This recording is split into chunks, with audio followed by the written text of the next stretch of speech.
Dostlar salam və hər zaman kimi hər vaxtınız xeyir olsun. Bugün sizinlə iPhone ailəsində həmişə yad-övlad münasibəti görən sadə iPhone barəsində danışmaq istəyirəm. Əslində yad-övlad deməyim səbəbsiz deyil. Niyəsə yeni iPhone alıcıları həmişə seçimlərini son seriyadan Pro və ya Pro Max-dan yana eləyirlər. Hətta o qədər yaddır ki, bu sadə seriya bizim kanalda belə sadələrin yox, əsasən Pro seriyasının icmalları olur. Amma bu dəfə düşündüm ki, iPhone 17 haqqında danışılası bir smartfon halına gəlibdi. Çünki Apple hətta ilk dəfə sadə seriyanı bu qədər möhtəşəm və qiymətinin haqqını verən formada hazırlayıb. Nəyə görə qiymətinin haqqını verir deyirəm, onu izah edeyim. Çünki bu günə qədər gələn sadə modellər 60 Hz-lik ekranla gəlirdi və burada alıcını başa düşmək olardı. Çünki heç kim 2000 manatdan yuxarı pul verib ekranı 60 Hz ilə çalışan bir smartfon istifadə etmək istəmir. Amma şükür, nəhayət ki, Apple-da hansısa mühəndisin ağlına gəldi ki, biz 800 dollara smartfon satırıqsa, heç olmasa ekranını 120 Hz eləyək. Uzun sözün qısası, bu gün iPhone 17-dən onun həm mənfi, həm müsbət tərəflərindən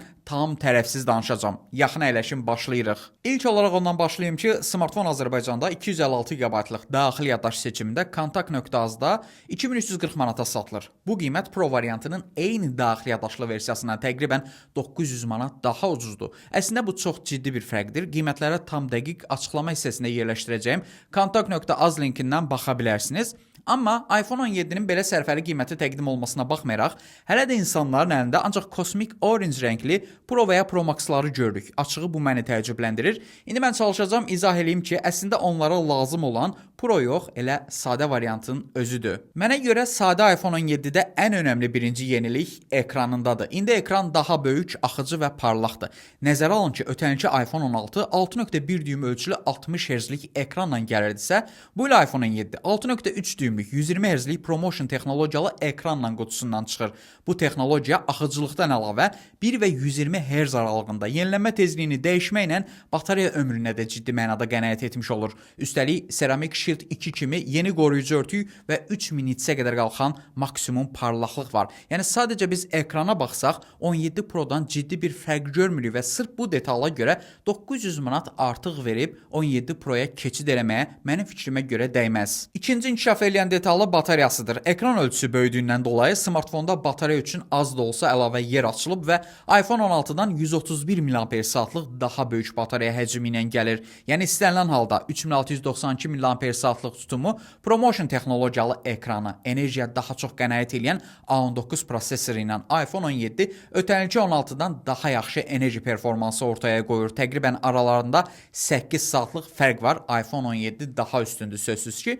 Üstəlik sürətli enerji yığması da 40 Watt-a qədər dəstəklənir. Bu ötənki modeldən 2 qat daha yaxşı göstəricidir. Bunun sayəsində də iPhone 17, 17 Pro kimi 20 dəqiqə ərzində 50% enerji əldə edə bilir. Əslində batareya məsələsində də iPhone 17 Pro-dan təqribən 3 saat daha az enerji saxlamasına baxmayaraq demək olar ki, başa-baş eyni göstəricilərə sahibdir. Sadəcə 437 mAh-lıq tutum fərqinə görə düşünmürəm ki, 900 manat artıq verməyə dəyər. Kobud ifadə eləsəm, iPhone 17 ekranı kimi batareya tərəfində də iPhone 17 Pro ilə dirəşir. Gələk kameralara. Öndən başlasam, burada Apple-ın yeni 18 megapikselli Center Stage adını verdiyi kamerasını görürük. Bu kamera bu il Air, Pro və Pro Max daxil bütün iPhone-larda eynidir. Olduqca keyfiyyətli, bucağını genişləndirən və 1/1 ölçüsündə matrisaya sahibdir. Bu ölçü imkan verir ki, telefonu çevirmədən horizontal formada görüntülər əmələ gətirsin. Mənə görə bu il Apple-ın təqdim elədiyi ən yaxşı özəllikdir və görünən olur ki, ən sadə modelinə də bu xüsusiyyəti verməyə əsirgəməyib. Amma burada biraz haşiyə çıxıb qeyd edeyim ki, 18 megapikseli matrisa yalnız ən geniş halında verə bilir. Görüntü yaxınlaşanda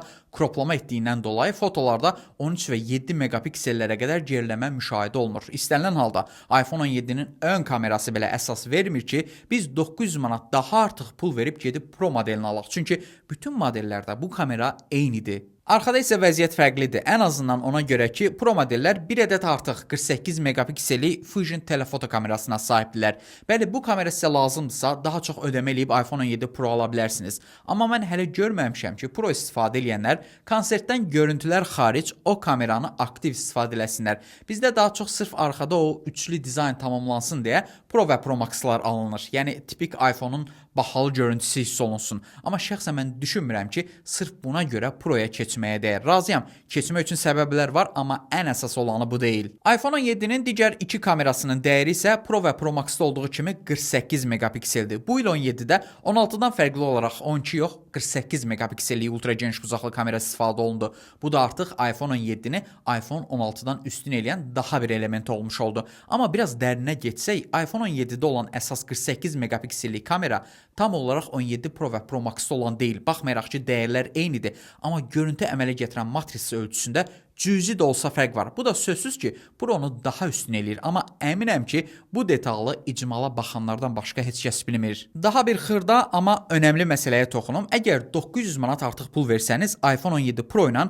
ProRes videolar qeydə ala biləcəksiniz. Sizi əmin eləyirəm ki, iPhone istifadə edənlərin 90%-i bunu bilmir. Çünki bu özəllik daha çox professional istifadəçilər üçün lazımdır. Burada xam, rəngləndirilməmiş videoların çəkimindən söhbət gedir. Yəni siz iPhone 17 Pro ilə ancaq hekayə çəkirsinizsə, böyük ehtimalla bu detal sizin üçün maraqlı deyil, amma mənə görə 900 manat fərqə dəyər bir elementdir. Çünki iPhone 17 Pro-da olan o Pro kəlməsi bax burada professionallara lazım olan detalı verməklə adının tam haqqını vermiş olur. Gələk biraz da dizaynından danışaq. Mənə görə iPhone 17-lərin satılmama səbəblərinin ən başında gələni dizayn ola bilər. Ən azından Azərbaycanda bu belədir. Çünki telefon rəngləri istisna olmaqla kənardan baxanda qətiyyən iPhone 16-dan fərqlənmir.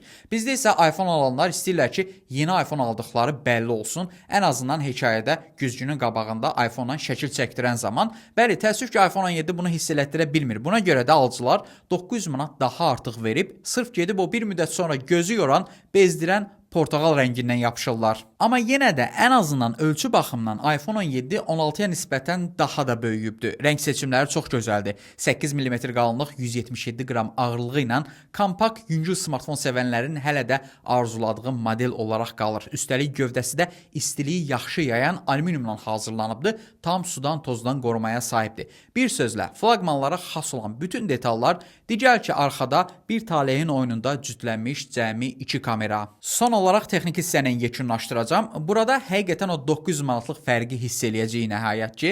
Birincisi ona görə ki, iPhone 17 sadə A19 çipi ilə gəlir. Böyük qardaşlarında A19 Pro'lar var. Bu birinci fərq. İkinci məsələ, iPhone 17 hələ də 8 GB-lıq RAM-da qalıbdır. Digər qardaşlar bu il 12 GB-a yüksəldilər. Amma bütün bunlar yalnız professional istifadəçilər tərəfindən hiss olunan elementlərdir. Yəni siz gərək iPhone 17-ni o qədər ağır yük altında istifadə edəsiniz ki, bir məqamda həqiqətən A19 ilə A19 Pro-nun fərqini və ya 8 ilə 12 GB-lıq RAM-ın real performansını hiss eləyəsiniz. Bu biraz müşkül məsələdir. Çünki Apple-ın A19 çipi belə performans baxımından bazarda at oynadan prosesorlardan biridir. Bütün bu deyilənləri nəzərə alanda iPhone 17 iPhone 16-dan birbaş üstündür. Təkcə ona görə yox ki, bu ilki model yeni çiplə gəlir. Əlavə olaraq bu il başlanğıc model 256 GB-lıq daxili yaddaşa sahibdir. Yəni ötən ilki modelin qiymətinin eynisinə 2 qat artıq yaddaşlı bir smartfon əldə etmiş olursunuz. Yəni bütün icmal boyu baxanda iPhone 17 iPhone 16-dan daha məntiqli seçim kimi görünür. Bu danılmaz faktdır.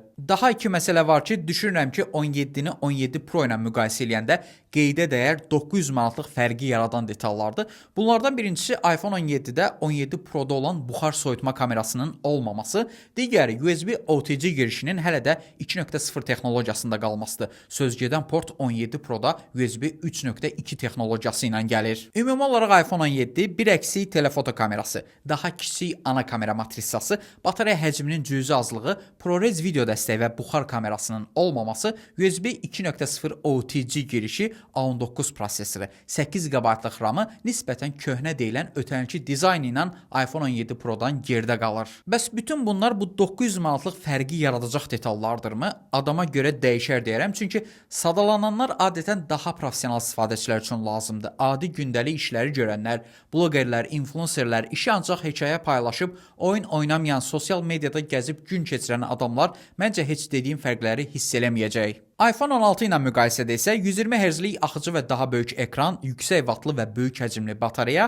yaxşılaşdırılmış ultra geniş bucaqlı kamera, yüksək daxili yaddaş həcmi, yeni CPU, yeni ön kamera və yeni rənglər iPhone 17-ni qiymətinə görə almağa dəyər bir smartfon halına gətiribdir. Mən düşünürəm ki, hazırda bazarda almağa dəyər iPhone-lar arasında öndə gələni məhz bu ilki sadə model olubdur. Hətta Apple-ın indiyə qədər təqdim elədiyi ən uğurlu sadə seriyasını adlandırmaq olar. Təəssüf ki, Apple bu il daha böyük böyük ekran seçimi verən Plus modelini ailədən çıxardı və hələ də istifadə edəni görmədiyim Air modelini təqdim elədi. Əslində Air ilə də bağlı, Pro Max ilə də bağlı kanalda icmal var. İstəsəniz keçid edib yuxarıdakı kartdan izləyə bilərsiniz. Sonda isə sözü sizə verəcəm. Sizcə iPhone 17 Pro yoxsa iPhone 17, iPhone 17-yə bu qədər pul verməyə dəyərmi? Mən çalışdım kifayət qədər tərəfsiz olum. Sonda siz öz fikirlərinizi rəydə mənimlə bölüşün.